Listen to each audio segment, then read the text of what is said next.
خاتم الانبیاء وعلى آلہ واصحابہ الذین هم نجوم الہدایۃ للاقتداء والاہتداء سلام الی قیام الساعة من اتبع الہدى اما بعد فاعوذ باللہ السمیع العلیم من الشیطان الرجیم بسم اللہ الرحمن الرحیم وبالسند المتصل منا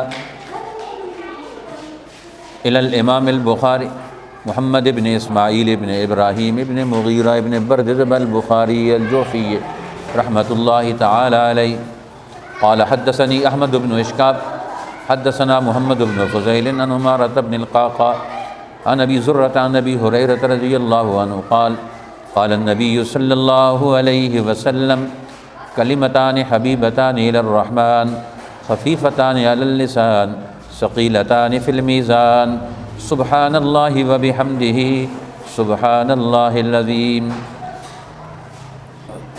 صدق اللہ العظیم وصدق رسولہ النبی الکریم ان اللہ وملائکتہ یصلون علی النبی یا ایہا الذین آمنوا صلوا علیہ وسلموا تسلیما اللہم صلی علی سیدنا محمد وعلی آلہ وازواجہ واصحابہ واتباعہ وبارک وسلم تسلیما کثیرا کثیرا۔ محترم احباب، حاضرین مجلس، شرکائے محفل، ہماری مائیں بہنیں بیٹیاں، آج یہ خوشی کا مقام ہے کہ ہماری طالبات نے علوم نبوت کا ایک درجہ مکمل کیا اور نبی اکرم رحمت دو عالم صلی اللہ علیہ وسلم کے علوم، آپ کا بتایا ہوا طریقہ کار، راستہ، اس کو انہوں نے اپنے دل و دماغ میں اسے جگہ دی اور اپنے باطن کو علوم نبوت کے نور سے اسے روشن کیا۔ اس لیے انسانوں کی کامیابی یہ ہے کہ ان کے باطن میں، ان کے عقل و شعور میں اور ان کے دل و دماغ میں نبوت کے علم کا نور پیدا ہو۔ علم نبوت کی روشنی میں وہ اپنی زندگی کا مطالعہ کریں، اپنی زندگی کے سارے اعمال کا جائزہ لیں، صبح سے شام تک، رات سے دن تک، اور انفرادی اور اجتماعی زندگی کے جتنے امور ہیں ان سارے امور کو اپنے علم اور معرفت کے مطابق اللہ سے توفیق مانگتے ہوئے اپنے آپ کو اور اپنے اعمال کو اس علم نبوت کے ذریعے سے اپنے آپ کو خود نبی پاک صلی اللہ علیہ وسلم کی ذات پاک سے جوڑ دیں، اور پھر اللہ جل شانہ سے ہمارا ربط پیدا ہو جائے۔ اس لیے امام بخاری رحمۃ اللہ علیہ نے اپنی کتاب کا جو نام رکھا ہے الجامع الصحیح المسند من امور رسول اللہ صلی اللہ علیہ وسلم و حیاتہ و سننہ، اس کتاب میں جامعیت کے ساتھ، پوری سند کے ساتھ، پورے اہتمام کے ساتھ، پورے اعتماد کے ساتھ رسول اللہ صلی اللہ علیہ وسلم کے تمام بتائے ہوئے امور دین، ان کو اور آپ کے سنن جن پر آپ نے اپنی زندگی کی بنیاد رکھی، ان کو امام بخاری نے بالسند المتصل، بغیر کسی شک اور شبہ کے، ہمارا ہر عمل علمی اعتبار سے اور شعوری اعتبار سے حق پر مبنی وہ وجود میں آئے۔ یہ بڑی کامیابی کی بنیاد۔ اس لیے امام بخاری اپنی کتاب میں حدیث پاک سب سے پہلے جو حدیث لے کر آئے تبرک کے طور پر، وہ حدیث انما الاعمال بالنیات لے کر آئے کہ تمام اعمال کا دار و مدار نیتوں پر ہے۔ ہر شخص کو وہی ملے گا جو اس نے اپنے دل میں نیت اور ارادہ کیا۔ اس کے بعد انہوں نے کتاب الوحی سے اپنی کتاب کا آغاز کیا کہ دین کی بنیاد وہ علم وحی پر ہے۔ علم وحی کی اہمیت ہے، اگر وحی کے ذریعے سے ایک چیز ثابت ہو وہ ہماری کامیابی کی بنیاد ہے، اور وحی کے بغیر اگر ہم اپنے لیے کوئی دین متعین کریں گے یہ ہمارے لیے بڑی تباہی ہوگی، کیونکہ وحی کا علم یقینی ہے، اور اس علم کے مقابلے میں جو علوم ہے وہ خیالی علم، وہ سفسطہ ہے، وہ ظن ہے، گمان ہے، خیال ہے۔ انسانی زندگی کو، اس کائنات کو علم اور یقین پر چلایا جائے گا، خیال پر نہیں چلایا جا سکتا۔ اس لیے انسان کا خیال سچا بھی ہو سکتا ہے، جھوٹا بھی ہو سکتا ہے، لیکن اللہ کا علم اور اللہ کے نبی کا علم وہ سچا ہی سچا ہے، اس میں کوئی جھوٹ نہیں، اس میں کوئی کمی نہیں، اس میں کوئی نقص نہیں، کوئی عیب نہیں۔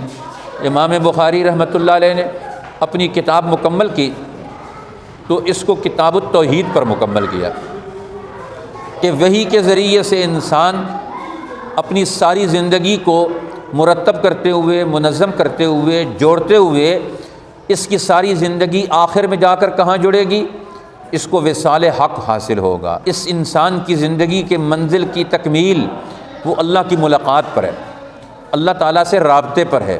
اس لیے کتاب التوحید لا کر انسانی زندگی کے کمال کا سب سے اونچا درجہ توحید الہی کے ساتھ ربط کا ہے کہ انسان اللہ کے نام سے، اس کے حکم سے، اس کے اسم سے، اس کی صفات سے، پھر ترقی کرتا ہوا اس کی ذات سے رابطہ پیدا کر لے، جوڑ پیدا کر لے، وہاں تک پہنچ جائے، یہاں تک کہ یہ مرحلے طے کرتا کرتا یہ اللہ کے دیدار سے اور اللہ تعالیٰ کی ملاقات سے یہ اپنے آپ کو تیار کر لے۔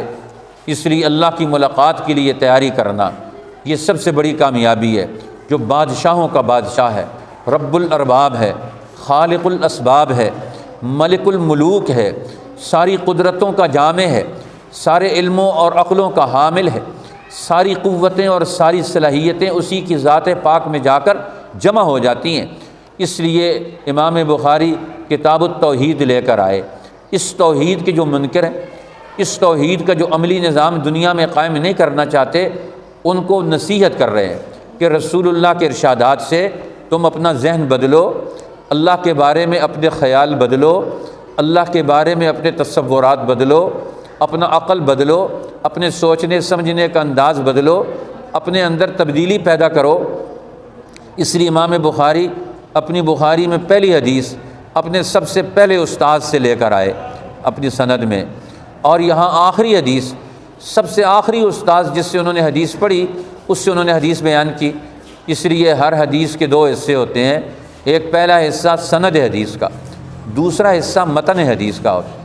اب امام بخاری فرماتے ہیں حدثنی احمد بن اشکاب، مجھے میرے استاد احمد بن اشکاب نے یہ حدیث بیان کی۔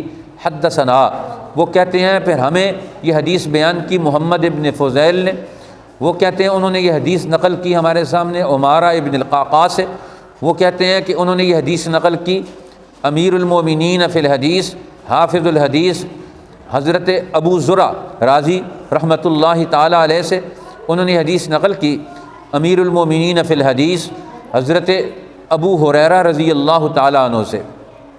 یہ سند بیان کی امام بخاری نے اس حدیث کی، جس میں اپنے اساتذہ سے بالسند المتصل کہ ہم نے یہ بات رسول اللہ صلی اللہ علیہ وسلم سے ان قابل اعتماد، ان کا اہل علم، تقوی اور ہر قسم کے تمام محاسن اور کمالات کا مجموعہ اور مرکز لوگ، انہوں نے یہ حدیث اپنے پاس محفوظ کر کے پھر ہمیں سنائی کہ رسول اللہ صلی اللہ علیہ وسلم نے ارشاد فرمایا، قال النبی صلی اللہ علیہ وسلم، نبی پاک صلی اللہ علیہ وسلم نے ارشاد فرمایا، کیا ارشاد فرمایا؟ کلمتان حبیبتان الی الرحمن، دو کلمے رحمان کو بڑے محبوب ہیں، خفیفتان علی اللسان، زبان پر ہلکے ہیں، ثقیلتان فی المیزان، میزان میں بھاری ہیں، سبحان اللہ و بحمدہ سبحان اللہ العظیم، اور وہ کلمے یہ ہیں کہ سبحان اللہ و بحمدہ سبحان اللہ العظیم، یہ دو کلمے ہیں۔ اس لیے امام بخاری نے سب سے آخری باب جو باندھا اس پر، اس حدیث پاک کو نقل کرنے سے پہلے ایک اصول سمجھایا کہ اب ہم دین کا ایک اہم ترین اصول تمہیں سمجھائیں گے، اور دین کا سارا خلاصہ، دین کا کمال، پورے دین کی ساری تعلیمات کا نتیجہ وہ کیا نکلتا ہے، اس پر باب باندھا، اور اس باب پر دلیل کے طور پر یہ حدیث لے کر آئے۔ اب اس باب پر، ترجمۃ الباب پر، اس حدیث پاک کے استدلال پر تھوڑی سی ہم نظر ڈالیں تو کچھ چیزیں ہمارے سامنے واضح ہوتی ہیں۔ اب باب کیا ہے؟ باب قول اللہ عز وجل وَنَضَعُ الْمَوَازِينَ الْقِسْطَ لِيَوْمِ الْقِيَامَةِ، کہ اللہ تعالیٰ فرماتے ہیں قرآن پاک میں قیامت کے دن ہم انصاف کے ترازو ٹھیک ترازو رکھیں گے، انصاف کے ٹھیک ترازو رکھیں گے، انصاف کے۔ قیامت کا دن کس چیز کا نام ہے؟ جس دن اللہ تعالیٰ ترازو لگائے گا، تولے گا، اور ترازو کون سا ہوگا؟ انصاف کا ترازو ہوگا۔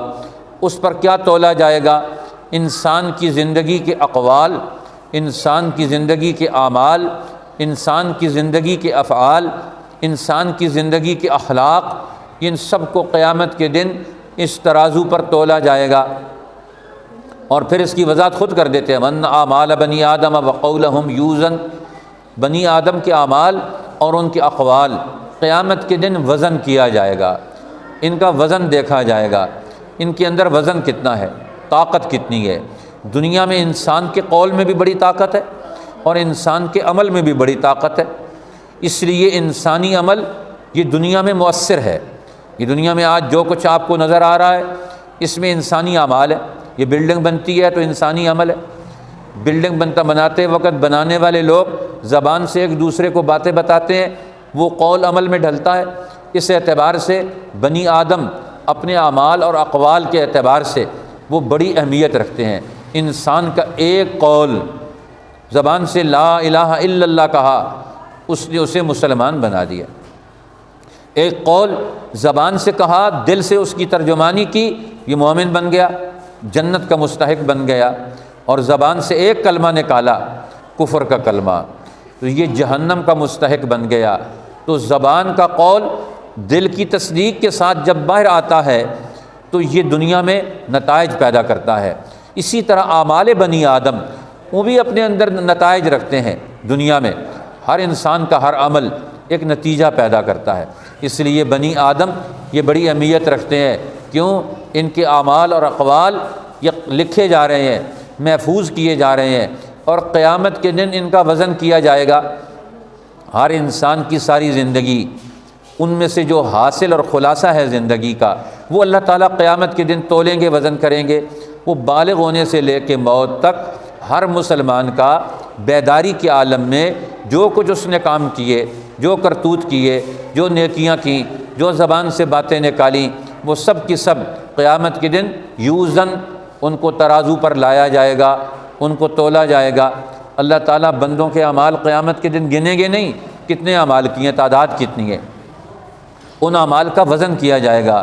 انسان کے عمل کی قیمت اس کے وزن کے ذریعے سے ہوتی ہے، اور انسان کے عمل میں وزن کس سے پیدا ہوتا ہے؟ اخلاص سے پیدا ہوتا ہے۔ اور اخلاص کس چیز کا نام ہے؟ اللہ کی توحید کا سچا تعلق اس کے دل میں بیٹھ جائے۔ اس لیے اللہ تعالیٰ نے کلام مجید کی آخری صورتوں میں سے سب سے چھوٹی صورت، جس کو ہم ہر نماز میں بچوں کو پڑھنے کے لیے یاد کراتے ہیں، وہ سورہ قل هو اللہ احد ہے۔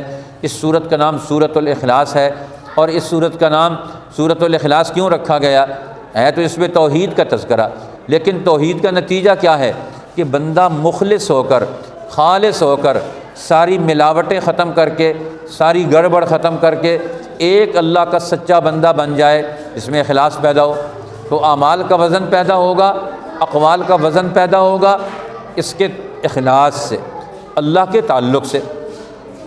اب اللہ کا تعلق یہ انسان کے لیے سب سے بڑا اہم ہے کہ قیامت کے دن اپنے اعمال کو وزنی دیکھے، تاکہ ہر عمل کا اجر ملے، ثواب ملے۔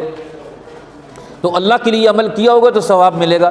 حدیث پاک میں آتا ہے قیامت کے دن اللہ کے دربار میں لوگ آئیں گے، یا اللہ ہم نے نیکیاں کیں، ہم نے فلاں نیک کام کیا، فلاں نیک کام کیا، تیرے نام پر لڑائی کی، جہاد کیا، قربانیاں دیں، جان لڑائی، مال خرچ کیا، لوگوں کو کھانا کھلایا، علم پڑھا، فلاں کام کیے، یہ وقت لگایا، ہم نے سارے کام کیے، اے اللہ ان اعمال کا بدلہ دے دے۔ اللہ فرمائیں گے تمہارے اعمال کا بدلہ تمہیں دنیا میں دیا جا چکا، تم نے میرے لیے یہ کام نہیں کیے، کہ دوسروں کے لیے کام کیے ہیں، یہ دوسروں کے لیے کام کیے ہیں، اس لیے تمہارے اعمال کا بدلہ ہو گیا۔ اور پھر اللہ فرمائیں گے آج میرے سے لینے کے لیے کیا آئے ہو؟ جاؤ اپنے شرکاء کے پاس جن کے لیے تم نے کام کیا تھا، جن کے دکھلاوے کے لیے کام کیا تھا، آج کاموں کا بدلہ ان سے جا کر لو۔ اگر اخلاص کے ساتھ کام کیا ہوگا تو اللہ فرماتے ہیں میں تمہیں اس کا اجر و ثواب آج دیتا۔ اب اللہ تعالیٰ جب انسان کو اجر و ثواب دے گا ایک نیک عمل پر، اللہ تعالیٰ اجر و ثواب کتنا عطا کرتا ہے۔ اب اس کا ہی اسی حدیث پاک میں تذکرہ آ رہا ہے کہ اللہ تعالیٰ دنیا میں ایک نیک عمل قول کی شکل میں ہو یا نیک عمل کی فعل کی شکل میں ہو، انسان کا ہر حرکت و سکون یہ فعل میں ڈھل جاتا ہے۔ زبان کا بولنا یہ بھی ایک قول ہے، لیکن یہ ایک عمل بھی ہے، ایک حرکت بھی ہے، یہ بھی تاثیر رکھتا ہے۔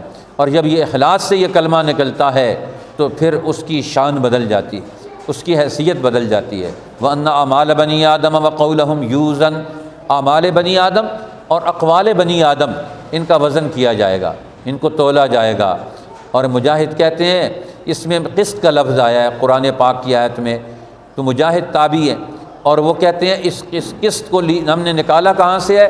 یہ بھی قرآن کا لفظ ہے، قسطاس سے نکالا ہے، وزنوا بالقسطاس المستقیم، اور وزن کرو سیدھے ترازو کے ساتھ۔ تو قسطاس اس کا معنی ہوتا ہے عدل، قسطاس کا معنی ہوتا ہے عدل رومی زبان میں۔ تو کہا گیا یقال القسط مصدر المقسط، یہ القسط ہے یہ مصدر ہے مقسط کا، اور مقسط کسے کہتے ہیں؟ وہو العادل، عدل کرنے والے کو مقسط کہتے ہیں۔ جس طرح کلام مجید میں اللہ تعالیٰ نے فرمایا وَأَقْسِطُوا، انصاف کرو، ان اللہ یحب المقسطین، اللہ تعالیٰ انصاف کرنے والوں کو پسند کرتا ہے۔ اس لیے فرمایا اس کے مقابلے میں جور ہے، ظلم ہے عدل کے مقابلے میں۔ اب ظلم کرنے والے کو عربی میں قاسط کہتے ہیں، اور اسی کا معنی قاسط کا معنی ہے الجائر، ظلم کرنے والا۔ تو اب یہاں توحید کا تعارف کروایا، اعمال بنی آدم اقوال بنی آدم کا تعارف کروایا۔ اعمال اور بنی آدم کی اقوال ان کی حیثیت بنتی ہے اخلاص سے، یہ تو اس کا باطن ہے۔ اور ظاہری عمل میں اس میں کیا چیز آنی چاہیے؟ وہ انصاف آنا چاہیے، عدل آنا چاہیے، یہ بھی دین کا حاصل ہے۔ توحید کا اگلا نتیجہ اخلاص کے ساتھ دنیا میں عدل قائم کرنا ہے۔ اس لیے اللہ فرماتے ہیں وَأَقْسِطُوا إِنَّ اللَّهَ يُحِبُّ الْمُقْسِطِينَ، انصاف کرو، اللہ تعالیٰ انصاف کرنے والوں کو پسند کرتا ہے۔ قیامت کے دن حدیث پاک میں آتا ہے 7 آدمی وہ ہوں گے جن کو اللہ جل شانہ اپنے عرش کا سایہ عطا فرمائے گا۔ 7 یظلہم اللہ تحت ظل عرشہ یوم لا ظل الا ظلہ، 7 آدمی وہ ہیں جن کو اللہ تعالیٰ قیامت کے دن اپنے عرش کا سایہ عطا فرمائے گا۔ ان میں سے ایک آدمی سب سے پہلا الامام العادل، عادل حکمران ہے، عدل کرنے والا حکمران ہے۔ اس لیے ایک حدیث میں فرمایا نبی اکرم صلی اللہ علیہ وسلم نے ما من امیر عشرۃ الا یؤتی بہ یوم القیامہ، ہر 10 آدمیوں کا امیر قیامت کے دن لایا جائے گا، اور وہ پکڑا ہوا آئے گا، مجرم بن کر آئے گا، قیدی بن کر آئے گا، الزام اس کے اوپر ہوگا، اپنا الزام اس سے بری ہونے کے لیے اپنے آپ کو پیش کرو اللہ کی بارگاہ میں، بڑی عدالت میں، سب سے بڑی عدالت میں، احکم الحاکمین کی عدالت میں ہر آدمی کو پیش کیا جائے گا، 10 آدمیوں کا امیر بھی لایا جائے گا، اور فرمایا ہر 10 آدمیوں کا نگران اور چوکیدار قیامت کے دن وہ بندھا ہوا آئے گا، لا یفکہ الا العدل، اسے عدل چھڑوائے گا، ولا یوثقہ الا الجور، اور اسے اس کا ظلم پکڑوائے گا۔ اب قیامت کے دن فیصلہ عدل اور ظلم کی بنیاد پر ہوگا۔ جس نے دنیا میں عدل کیا ہے اس کی جان چھوٹ جائے گی، اور جس نے ظلم کیا ہے اس کو پکڑا جائے گا، جکڑا جائے گا، زنجیروں میں باندھا جائے گا، اسے جہنم کی آگ میں ڈالا جائے گا، اور وہاں انسانوں کو انصاف دلوایا جائے گا۔ اب امام بخاری رحمۃ اللہ علیہ نے یہ باب بن کر یہ حدیث نقل کی، رسول اللہ نے کلمتان حبیبتان الی الرحمن خفیفتان علی اللسان ثقیلتان فی المیزان، دنیا میں کلمہ حق کہنا، حق بات کہنا، یہ سب سے بڑے کمال کی بات ہے۔ اور سب سے بڑا حق کیا ہے؟ اللہ کا تعارف، اللہ کے حکم کا تعارف، اللہ کی عظمت کا تعارف، اس کی بادشاہت کا تعارف، اس کی بڑائی اور حاکمیت کا تعارف، انسانوں کے اوپر اس کی قدرتوں کا تعارف، اس کے کمالات کا تعارف، اس کا بندہ بن کر اس کی بندگی کا اظہار کرنے کا تعارف۔ اب فرمایا اللہ کو 2 کلمے بڑے محبوب ہیں، کلمتان حبیبتان الی الرحمن، رحمان کو 2 کلمے بڑے محبوب ہیں، بڑے پیارے ہیں، اور وہ 2 کلمے کیسے ہیں؟ خفیفتان علی اللسان، زبان سے ادا کرنا ان کا بڑا آسان، ثقیلتان فی المیزان، لیکن قیامت کے دن ترازو میں بڑے بھاری ہوں گے، زبان سے ادا کرنے میں دیر ہی نہیں لگتی، سبحان اللہ و بحمدہ سبحان اللہ العظیم، لیکن قیامت کے دن ترازو میں بھاری ہوں گے، یہ انسان کا وزن بڑھا دیں گے، کلموں کا وزن بڑھے گا، انسان کا وزن بڑھے گا، کلموں کے ذریعے سے انسان کی عزت بنے گی، کلموں کے ذریعے سے انسان کی شان بنے گی، تو انسان کی شان اللہ کے تعلق کی بنیاد پر ہے۔ سبحان اللہ و بحمدہ، یہ کلمہ کیا ہے؟ سبحان اللہ، اللہ ہر عیب سے پاک ہے، باقی ساری مخلوق اس میں عیب نقص ہو سکتا ہے، اللہ کی ذات وہ ہے جس میں کوئی نقص نہیں۔ سبحان اللہ، اللہ پاک ہے، اس کا نظام، اس کی قدرت، اور اس کے سامنے انسان حیران ہے، اپنے آپ کو عاجز پا کر، اپنے آپ کو اللہ کا پابند سمجھ کر اللہ کے حکم اور اس کی بڑائی کا اعتراف کرتا ہے، عجز کا، اسی کا نام سبحان اللہ ہے کہ اللہ میں عاجز اور تو میرا سب سے کامل خالق اور مالک۔ اور ہم کیا کرتے ہیں؟ وَبِحَمْدِهِ، تیری خوبیاں بیان کرتے ہیں، تیری تعریف کرتے ہیں، تیرے کمالات کا اعلان کرتے ہیں، تیری نعمتوں کی تعریف کرتے ہیں۔ تو نے ہمیں انسان بنایا، تو نے ہمیں نبی آخر الزمان کی امت میں پیدا کیا، تو نے ہمیں وہ جسم دیا جو تیرے دین کے لیے مصروف کار ہو، تو نے وہ زبان دی جو تیرے ذکر میں مصروف ہو، تو نے ہمیں وہ عقل دی جو تیرے دین کو، تیری مخلوق کو، تیری کائنات کو معرفت حاصل کر کے اس کا صحیح استعمال کرے۔ سبحان اللہ و بحمدہ، پاک ہے اللہ، ہم اسی کی خوبیاں، اسی کی حمد بیان کرتے ہیں کہ اس نے ہمیں نبوت کے علم سے جوڑ دیا، اس نے ہمارے دلوں میں نور ایمان پیدا کر دیا، اس نے ہماری آنکھوں میں شرم و حیا ڈال دی، اس نے ہمارے اعضاء اور جوارح کو صحت مند بنا دیا۔ وبحمدہ، اس کی تعریفیں کرتے ہیں، اس کی خوبیاں بیان کرتے ہیں، اس کی دی ہوئی عطا نعمتوں کا شکرانہ بجا لاتے ہیں۔ اب یہ اللہ کی حمد و ثنا ہے، اس کی عظمت و بڑائی ہے۔ سبحان اللہ العظیم، اللہ پاک ہے جو ساری مخلوقات سے زیادہ عظمتوں کا حامل ہے، ہر چیز کی عظمت اللہ کی عظمت سے ہیج ہے۔ دنیا میں کوئی پہاڑ اونچا نہیں، کوئی درخت اونچا نہیں، سونے چاندی کی کوئی قدر نہیں، کسی چیز کی کوئی قدر نہیں۔ قدر اور عظمت ہے وہ صرف اللہ کی ذات کو حاصل ہے، اللہ کے کلمے کو حاصل ہے، اللہ کے دین کو حاصل ہے۔ اسی لیے اللہ نے عظمتوں کا راستہ ہمارے لیے کھول دیا۔ اور تم عظمتیں حاصل کرنا چاہتے ہو، بڑائی حاصل کرنا چاہتے ہو تو میرا نام لو۔ حضرت سلیمان علیہ السلام، ان کا تخت پر اڑے جا رہے تھے، اپنے سارے لاؤ لشکر سمیت۔ نیچے سے ایک کسان نے دیکھا کہ حضرت سلیمان علیہ السلام اپنے تخت سے اڑے ہوئے جا رہے ہیں، اس نے زبان سے کہا سبحان اللہ ما اعظم ملک سلیمان ابن داود۔ سبحان اللہ، سلیمان ابن داود کا ملک، حکومت کتنی بڑی ہے۔ اللہ نے ہواؤں پر، خلاؤں پر، پرندوں پر، چرند پر، انسانوں پر، بر اعظموں پر اور بر و بحر پر اور ہواؤں خلاؤں پر، مخلوقات پر ان کو طاقت، قوت، حکومت اور اختیار دے دیا۔ یہ بات اس کسان کی حضرت سلیمان علیہ السلام کے کان میں ہوا نے پہنچا دی، وہیں تخت کو نیچے اتار لیا۔ فرمایا، اس کے پاس بلایا، تو نے کیا کہا تھا؟ پھر کیا؟ انہوں نے کہا ڈرتے ہوئے، میں نے تو تعجب کے طور پر کہا تھا سبحان اللہ ما اعظم ملک سلیمان ابن داود۔ اللہ عظمتوں کا حامل ہے، ہر عیب سے پاک ہے۔ سلیمان ابن داود کا تخت اور حکومت کتنی عظیم ہے، کتنی بڑی ہے۔ آج دنیا میں آج کے دور کی بڑی حکومتیں جنہوں نے انسانوں کو تباہ کر ڈالا، برباد کر دیا، بر اعظموں کو برباد کر دیا، لاکھوں کروڑوں انسانوں کو قتل کر دیا، ملکوں کو جہنم بنا دیا۔ آج کے حکمرانوں نے دنیا میں فساد پیدا کر دیا، خرابیاں پیدا کر دی، انسانوں کو تباہ و برباد کر دیا۔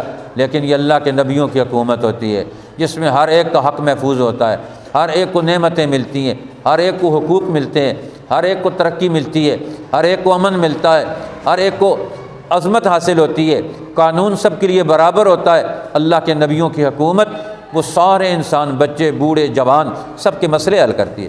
حضرت عمر بن الخطاب رضی اللہ تعالیٰ عنہ راستے سے گزر رہے ہیں، رات کے وقت میں ایک گھر سے بچے کے رونے کی آواز آتی ہے کہ بچہ کیوں رو رہا ہے؟ اب انہوں نے کہا کہ بچہ رو رہا ہے، ہم اس کا دودھ چھڑانا چاہتے ہیں جلدی، کہ حکومت کا قانون ہے بچہ دودھ چھوڑے گا وظیفہ ملے گا۔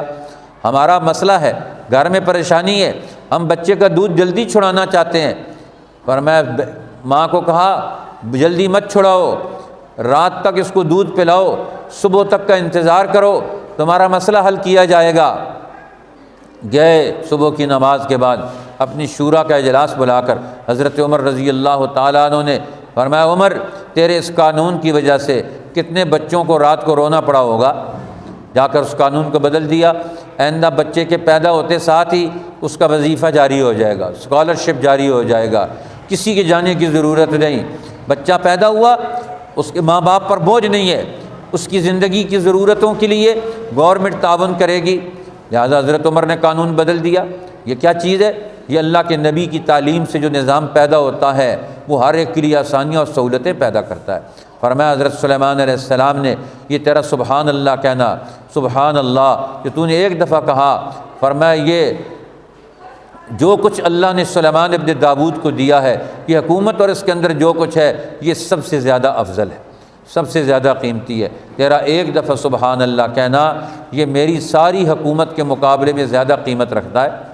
یہ معمولی کام نہیں ہے اللہ کی عظمت اور بڑائی سے تعلق پیدا کرنا، اس لیے امام بخاری آخری وقت میں لے کر آئے کہ انسان کو اپنی زندگی کا اختتام وہ اللہ کے نام پر کرنا چاہیے، ہر کام کا آغاز وہ اللہ کے نام سے ہو، ہر کام کا اختتام وہ بھی اللہ کے نام پر ہو، اس لیے آغاز بھی اور اختتام بھی یہ اللہ کے نام پر ہونا چاہیے۔ آج مسلمانوں نے نہ آغاز میں نہ درمیان میں نہ آخر میں اللہ کا نام ہر جگہ سے نکال دیا، اللہ کا کام بھی نکال دیا، اللہ کا علم بھی نکال دیا۔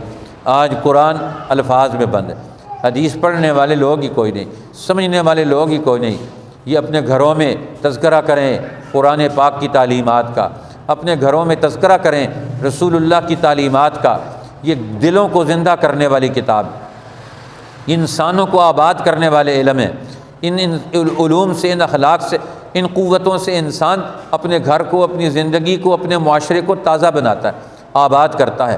اس لیے یہ کلمے ایسے ہیں جو انسان کو تر و تازہ رکھتے ہیں۔ ایک صحابی آئے اور آ کر عرض کرنے لگے یا رسول اللہ مجھے کوئی وصیت فرما دیں، میں اس کو پلے باندھ لوں، میں اس پر عمل کر لوں، میری زندگی کے اعمال میں جان پڑ جائے۔ فرمایا لا یزال لسانک رطبا بذکر اللہ، فرمایا اپنی زبان کو اللہ کے ذکر سے تر رکھ، آباد رکھ۔ ہمارا ہر وقت چلتے پھرتے اٹھتے بیٹھتے اللہ کا نام لیتے ہیں، گھروں میں مائیں بہنیں بیٹیاں کام کر رہی ہیں، لیکن دل میں دھیان ہو سبحان اللہ الحمدللہ اللہ اکبر۔ حضرت فاطمہ رضی اللہ تعالیٰ عنہ رسول اللہ کی پیاری بیٹی سیدۃ النساء اہل الجنت فاطمہ، فرمایا آئے حضرت علی نے بھیجا ابا جان کے پاس جاؤ، وہاں غلام لونڈیاں آئی ہیں، تم گھر کے کام کاج کر کے تھک جاتی ہو، چکی پیسنا، پانی لانا، گھر کے کام کاج کرنا، مہمانوں کی خدمت کرنا، یہ سارے کام کاج حضرت فاطمہ کرتی تھی گھر میں۔ اس لیے اپنے گھروں میں بیٹیوں کا کام کرنا یہ عیب کی بات نہیں، رسول اللہ کی بیٹی جنت کی عورتوں کی سردار اپنے خامند کی خدمت بھی کرتی ہے، اپنے بچوں کی خدمت بھی کرتی ہے، اپنے گھر میں جھاڑو بھی دیتی ہے، اپنے گھر میں کھانا بھی پکاتی ہے، سارے کام کرتی ہے۔ آج عجیب مسئلہ ہو گیا، لوگ کہتے ہیں جی یہ دینی اعتبار سے ضروری نہیں کہ عورت گھر میں کام کاج کرے، رسول اللہ کی بیٹی کام کاج کر رہی ہے، ہم کہتے ہیں کہ یہ ہمارے لیے ضروری نہیں ہے۔ فرمایا حضرت علی نے جاؤ ابا جان سے کوئی لونڈی لے کر آؤ جو تمہارا تعاون کرے، تمہاری خدمت کرے۔ وہ گئیں اور اللہ کے رسول مصروف تھے، شرم کی وجہ سے بات نہیں بیان کر سکی اور واپس آ گئی۔ رسول اللہ صلی اللہ علیہ وسلم شام کو رات کو واپس گھر ان کے گھر آئے، حضرت فاطمہ کے گھر میں، بیٹی تو دن کو آئی تھی اور کچھ کہے بغیر واپس چلی گئی، بات کیا ہے؟ حضرت علی نے ترجمانی کی یا رسول اللہ میں نے فاطمہ کو بھیجا تھا کہ جاؤ جا کر رسول اللہ سے کوئی اپنے لیے لونڈی لے آؤ جو تمہارا تعاون کرے، پانی بھرنے میں، دانہ اور چکی چلانے میں، کام کاج کرنے میں تمہاری معاونت کرے، تم تھک جاتی ہو کام کاج کرنے میں، تمہارے تعاون میں ایک آدمی تمہیں مل جائے۔ تو رسول اللہ صلی اللہ علیہ وسلم نے فرمایا فاطمہ یہ لونڈیاں غلام آئے ہیں، ان کو بیچ کر میں صفہ والوں کی ضرورت پورا کروں گا، لیکن تمہیں بھی نہیں چھوڑوں گا، تم تھک جاتی ہو، تمہیں میں راستہ بتاتا ہوں۔ سونے سے پہلے 33 دفعہ سبحان اللہ، 33 دفعہ الحمدللہ، 34 دفعہ اللہ اکبر پڑھا کرو۔ اللہ جل شانہ تمہارے جسم کی ساری تھکان دور کر دیں گے، تمہیں روحانی طور پر طاقت مل جائے گی۔ اللہ کے ذکر میں بڑی طاقت ہے۔ ہم کیپسول کھا کر سمجھتے ہیں، انجیکشن لگوا کر سمجھتے ہیں، سیرپ پی کر سمجھتے ہیں کہ مجھے طاقت ملے گی، تو اللہ کے دین میں، اللہ کے ذکر میں، اللہ کے نام لینے میں بڑی تاثیر ہے۔ اس لیے رات کو سوتے وقت یہ تسبیحات فاطمہ ضرور پڑھنے چاہیے۔ ان کلمات سے جنت میں درخت لگتے ہیں، جنت میں باغ لگتے ہیں، انسان کا دل و دماغ تازہ ہو جاتا ہے، اس کے اندر سے کھوٹ، بیماری، دنیا کی محبت، شیطان کا اثر اللہ کے نام کی تاثیر سے نکل جاتا ہے۔ اس لیے رسول اللہ صلی اللہ علیہ وسلم نے خود تلقین فرمائی ہر مسلمان دن میں ایک دفعہ ضرور تسبیح پڑھا کرے تیسرے کلمے کی، سبحان اللہ والحمد للہ ولا الہ الا اللہ واللہ اکبر ولا حول ولا قوۃ الا باللہ العلی العظیم، اور درود پاک کی تسبیح پڑھے۔ اسی طریقے سے استغفار کی تسبیح پڑھے، استغفر اللہ ربی من کل ذنب واتوب الیہ۔ اسی طرح صدقہ خیرات، روزانہ کوئی نہ کوئی صدقہ کرے، تھوڑا ہی کیوں نہ ہو، 1 روپیہ کیوں نہ ہو، 1 لقمہ ہی کیوں نہ ہو۔ فرمایا 1 لقمہ صدقہ کرنے پر لقمہ بنانے والی، لقمہ پکانے والی خاتون، لقمے کو لانے والا مرد، اس پہ کام کرنے والے لوگ، اس کو پہنچانے والا نوکر اور خادم، اللہ تعالیٰ کئی لوگوں کو 1 لقمے کی وجہ سے جنت میں داخل کرتے ہیں۔ اسی طرح گھر میں رزق ضائع نہ کرنے دیں، کوئی لقمہ نیچے گر جائے، کوئی چیز خراب ہو رہی ہو خراب نہ ہونے دیں، پڑوسیوں تک پہنچائیں۔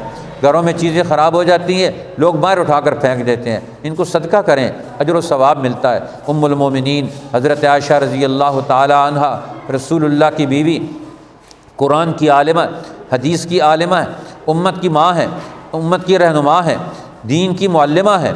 انہوں نے ایک دفعہ ایک عورت مانگنے کے لیے آئی، اور انہوں نے اس کو 1 کھجور، سوکھی کھجور تھی ان کے پاس، وہ اس کو دے دی، میرے پاس تو اور کوئی چیز نہیں۔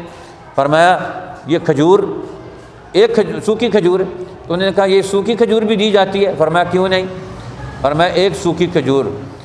رسول اللہ نے فرمایا اتقوا النار ولو بشق تمرۃ، 1 کھجور کا آدھا ٹکڑا بھی اللہ کی رضا کے لیے دیا جائے تو اللہ تعالیٰ اس کو قبول کر کے جنت میں داخل کر دیتے ہیں، جہنم کی آگ سے بچا دیتے ہیں۔ اس لیے روزانہ ہر ماں بہن بیٹی کوئی نہ کوئی صدقہ ضرور کیا کرے، اور اپنی زبان کی حفاظت کریں۔ یہ رسول اللہ صلی اللہ علیہ وسلم کی تعلیمات ہیں۔ اللہ تعالیٰ یہاں جن معلمات نے، اساتذہ نے، استانیوں نے سبق پڑھائے، جن بچیوں نے پڑھے، جن طالبات نے علم حاصل کیا، جن بچیوں نے ناظرہ قرآن پاک مکمل کیا، اللہ تعالیٰ سب پڑھانے والوں کو بھی مبارک ہو، پڑھنے والوں کو بھی مبارک ہو، ان کے ماں باپ کے لیے بھی اللہ تعالیٰ مبارک کرے۔ اس سلسلہ خیر کو حاجی اسماعیل صاحب اور ان کے پورے خاندان میں، گھر میں سب کو قبولیت عطا فرمائے، اور مفتی معین الدین صاحب جو اس پورے علاقے میں، اللہ تعالیٰ ان کو اور قبولیت عطا فرمائے۔ ہر وقت میں ہر ایک کے لیے لگے رہتے ہیں کہ ہر جگہ دین زندہ ہو، ہر گھر میں دین کی تعلیم ہو، ہر بچہ بچی، ہمارا ہر آدمی دین کے ساتھ جڑ جائے، بچوں سے، عورتوں میں، مردوں میں، جوانوں میں، اور ہر ایک میں کوشش کرتے ہیں۔ اللہ تعالیٰ ان کو بھی صحت عطا فرمائے، اور ان کی محنتیں اس پورے علاقے میں اللہ تعالیٰ ان کو قبول فرمائے۔ ہر لائن میں، علم کی لائن میں، مسجد میں، دواخانے میں، ہر طرح مخلوق کی خدمت کر رہے ہیں، ہر آدمی کا بھلا چاہتے ہیں۔ اللہ تعالیٰ ان شاگردوں کو جنہوں نے ان سے پڑھ کر یہ دین کا مرکز آباد رکھا ہوا ہے، اللہ تعالیٰ سب کو آبادیاں نصیب فرمائے، اور اس سلسلہ خیر کو قیامت تک جاری رکھے۔ جن بچیوں نے قرآن حکیم اور دین کی، رسول اللہ کی تعلیمات حاصل کی ہیں، اللہ تعالیٰ ان سب کو قبولیت عطا فرمائے۔ اس لیے اب روزانہ اس کے لیے محنت اور کوشش کرنی ہے۔ اللہ تعالیٰ ہمارے دین کو دنیا میں غالب فرمائے، کفر کا منہ کالا فرمائے، اور اس ظلم، جہالت، بد اخلاقی، بے حیائی اور رزق حرام، سود کے نظام کی اصلاحات سے ہماری جان چھڑائے۔ اسلام کا امن والا دور، عدل والا دور، اخلاق والا دور، محبت والا دور ہمیں واپس لانے کی توفیق عطا فرمائے۔ وآخر دعوانا ان الحمد للہ رب العالمین۔